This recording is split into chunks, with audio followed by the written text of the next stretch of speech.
All right, we're back here with my boy, Dr. Jordan Shallow, and I got him in here to give us some tips on his ritual before he deadlifts. This guy is, what are you deadlifting right now?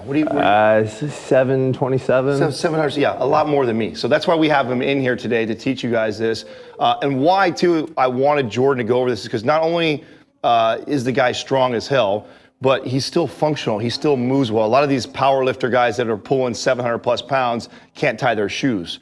So I want to talk to you about how does a guy your size pulling that much weight stay in good functional shape? And I know it's part of your rituals and the way you take care of your body. For me, it's like you got to find certain gatekeeper exercises for you. Exercises that if you start neglecting, you're going to notice performance, pain, function all start to diminish. So I always start with some form of dynamic stability just to give me a litmus test of where I'm at that day. If I'm sitting in the office all day, might have to do a little bit more work than if I'm up on my feet.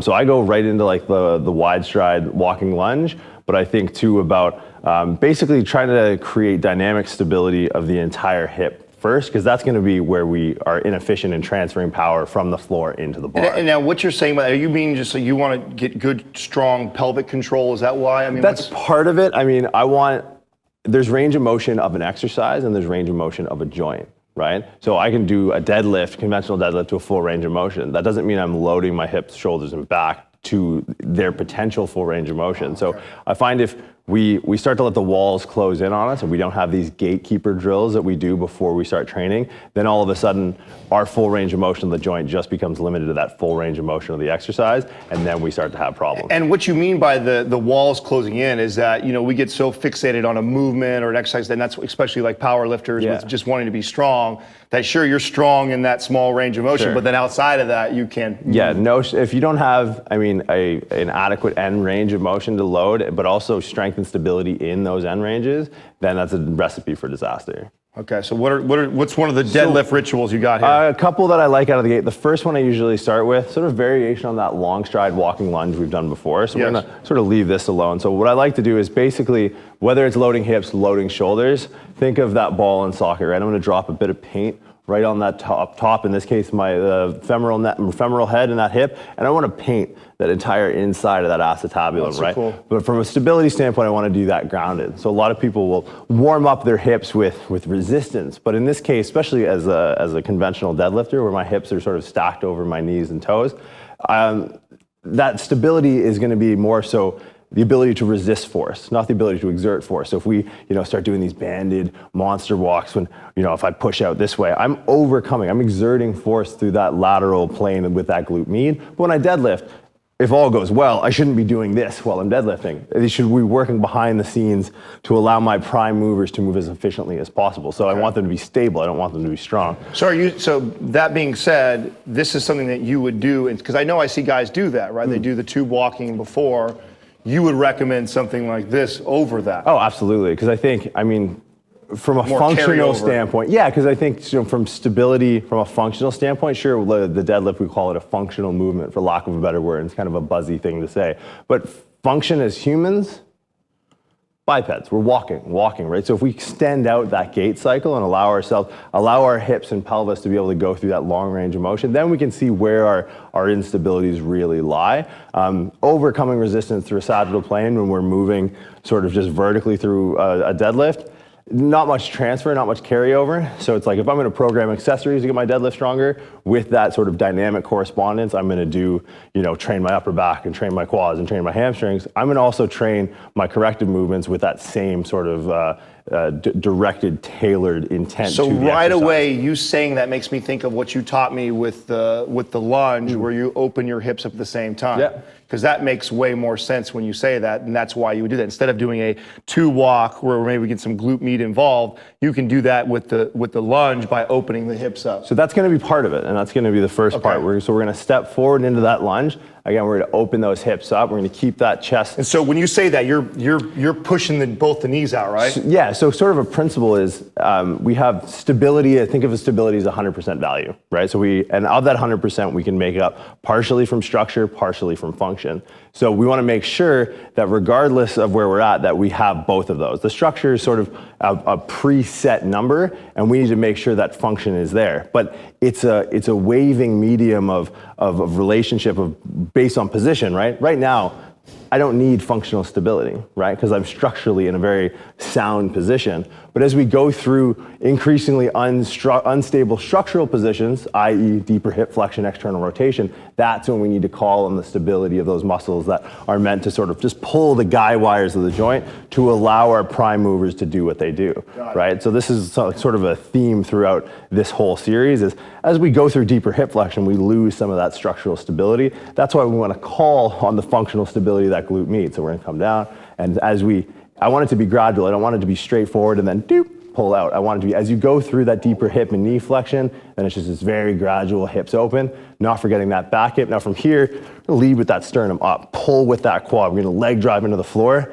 When you get into this position, now this is the swing phase of gait, right? So if I was Usain Bolt and I was trying to run the 100 and I was trying to run it from here with no lateral stability in my pelvis, I'd be done, right? But he can get that to here. He's running a different race. He's running 11 strides to their 14, right? So with that in mind, we're gonna sink down, open up, pull with that sternum straight into that top position, try and find that balance.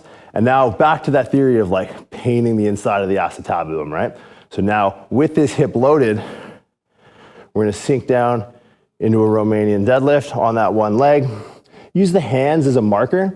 So if we go fingers right to the ground, we'll be able to tell when we start to cheat, we start to give way and move in towards that structurally stable position of the hip, you'll start to pull up. So if we go both fingers to the ground, we're gonna try and just work on that pure hip hinge. And then as we approach that more structurally unstable position, that sort of tabletop chest to the floor, then we're gonna start to explore our stability in that position. So we kick back, we're gonna reach down to the floor, and then from here, purposefully, start to explore your stability. I was just going to ask you if you were going to do that. So this is what he's doing when he's in that position is you're moving from the hips. Yeah, this is my left hip. A lot of people when they see that they're going to want to move from the shoulders. No, it's all left. Oh geez, see if I can figure it out here. It's all left hip dictating the movement. So I'm going to drop that finger down.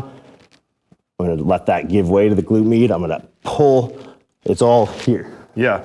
So I forget the name of this move. We actually have this, Doug, in our Prime Pro, where you get over into this position, and then I'm trying to open that up as much as I possibly can in a controlled fashion. But it's coming from the hips, not from the shoulders. When most people see that, they think you're just kind of rotating the torso, but you're really... Well, if they rotate the torso, they'll overcome their stability of the hip. The movement has to come from the hip, because that way it's self-limiting to your stability. If you start throwing your massive upper body around a very limited base of support, you're gonna fall every time. I love the analogy you gave of the paint, because that's really what we're thinking about. And when I used to just say, we're just trying to wake up all these muscles that are around this joint that's so... Well, and it's the thing, it's like the misnomer of like how many times I hear all those little stability muscles. It's like, listen, we all have the same amount, other than like a few vestigial muscles that are still hanging around, we all have the same amount of muscles, right? Designate them, give them the name, know their origin, know their insertion, know their action, know their innervation. And then you'll know why they're limiting. Because if you just go, do stability muscle stuff, you're losing the forest for the trees. It's a gross oversimplification that leads to the undoing of a lot of people. Right, and there's obviously a purpose for exactly what you're doing, because we're about to go deadlift. Like doing this and then going to do bench press doesn't have very much of a carryover. No, for sure. I mean, horizontally loaded, you don't need hip stability. But with this, any stability we lose in the hips, like a good litmus test, again, the knees are going to be that trajectory of our hip stability. So you'll see when people hurt their lower backs deadlifting, you'll see a knee come in. That's that glute med. So not turning off, but being unable to carry the load of drawing that femur out and allowing the hamstrings and quads, that leg drive. So you don't like saying turning off, because that's typically the vocabulary I use. What I normally say is that, when you see that where the knee collapses like that, is that you're just not very well connected to the glute med. Sure, the turning off, I mean, unless you have a neurological lesion, it's turned on, it's just, you're not calling on it, or it's not adequately been trained for its role. Right, it's not a dominant pathway maybe. Sure, and I mean, I know people that are really good with resistance band lateral walks, that you put them in this unstable position and you ask them to actually use the muscle as it should be used, as it's meant to be used in exercise, and they fall on their face, right? So the dynamic correspondence of overcoming resistance with that glute med or resisting force with that glute med, two totally different parameters. And if you don't train it, you're going to lose it. And I feel like doing this move, what we just that alone, the lunge, opening the hips, and then the rotate. What is this exercise called? We have the name of it. I can't think. Airplane. That's what we call it. We call it airplanes, right? So those two, basically, I mean, I don't see a need really for the tube walk or the leg swings then. I mean, you're getting all of that. Yeah. I mean, and it's because it's the dynamic correspondence, right? Like if you're a physique competitor and you want to, sure, maybe, I don't know, because your objective outcome is different than mine. But I want more weight on the bar and I want it safely. So I know that as far as dynamic correspondence of this drill, that'll carry over better into the deadlift. Gotcha. So those two movements? That's a start. That's lower body. Okay. So upper body, we got one set up here. Okay, and now what's kind of the protocol as far as how many repetitions do you do it for? I know you probably just feel your body and you know yourself well, but what do you recommend? I mean, it's hard for people because it's you want to practice good practice, right? So if you're fatiguing those muscles of stability because it's new, bring it to form failure every time, right? And then the idea with this is the more you practice it, the better you get. I should be able to wake you up from a dead sleep, get you into this lunge, RDL, airplane combination, and you should be able to rock it every single time, right? But it's going to be a process from the novice to the intermediate to the elite, whereas it's sort of a compounding progress. Once you start to get it, then you'll really start to get it because you'll be able to accumulate more volume of good technique and really learn that motor pattern. So it can be a little frustrating for those starting out. So even using something like a dowel or a broomstick in either hand to just aid in stability as you first start out and then throw the training wheels off and then try to move through with body weight, then you can progress past that. A unilateral load, something to use weight as a stimulus of instability, not resistance. The deadlift is going to cover the resistance part tenfold. So we just... Now, I know you get a lot of people that follow you because they're into powerlifting and some of that because how strong you are. Do you recommend some of this work on like active recovery days where even though you're not going to go deadlift, but because maybe you found you were very unstable in the airplane mode or you have a hard time doing this, would this be something that you would recommend? Sure, and I think it's a great accompaniment to like static stretching because I think static stretching is very like low threshold stimulus where this requires the nervous system to be a little bit more active. And I think it's a missing piece in a lot of people's recovery, rehab, prehab, whatever you want to call it. They stretch and they lift and they get tight, so they stretch. But the thing is, the dynamic stability component is that missing piece. That it's basically, you want to go through a distillation process over time where you want to accumulate a lot of volume in these drills, whether that be over a day or a week or a month to sort of learn the movement pattern. But the idea over time is to be able to go through a distillation process and then know that you're very self-aware when you walk in the gym, have these gatekeeper exercises. Like if I can just rock this for a couple sets in between my ascending warm-up sets, I'm good. Right. But if I face plant my first struggling. rep, we're gonna take some time. Like if you're gonna get a long car ride, you go to train, you get off a plane, you try and get a lift in, I'll take some time, do my due diligence to make sure I'm as stable when I hit that bar every single time. Awesome. And then the last one. Yeah, so we had talked about this a few times before, the role of the lats as they pertain to shoulder extension. So we got to think extension of the shoulder, right? Most people think from a flex position we extend, but there's this idea of relative extension of the shoulder, relative flexion of the shoulder, where we're not actively going through that front raise to flex the shoulder. We're keeping the shoulders in the same place. But this is the same thing. It's the same relative joint angle, right? It's just, are we actively doing it or are we relatively doing it to our body position? So what I really like, especially for beginner deadlifters, without getting too dense into the anatomy, the lats role of stabilizing the spine and controlling that bar path of the deadlift, it sort of gets lost in a lot of people. They try and just hinge at the lower back with a little bit of leg drive. So what I want to do here is I want to stand about 6 to 8 inches back from this band almost at tension, right? Because now what we're going to do, we're going to exaggerate that flex position of the shoulder, use the lats to extend, and then we're going to control that bar path as it gets pulled away from us the entire time, right? So I'm 6 to 8 inches back. I'm going to grab my deadlift grip. I'm going to pull back into my starting position.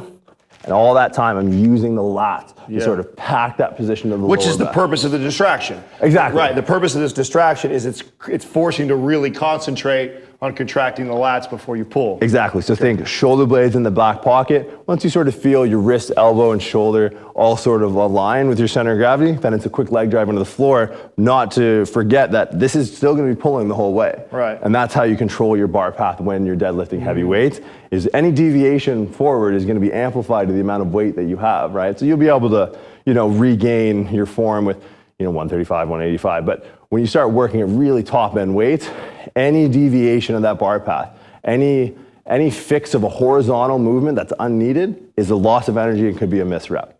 So we're gonna sit back, grab the grip, use those lats, drop the shoulder blades in the back pocket. We're gonna get the knees over the bar, leg drive in. So see how it started to pull me forward on my toes? Now we're gonna make sure, even on the way down in that eccentric, we're packing those lats in, lower down. Now a lot of people like to reset, pull in.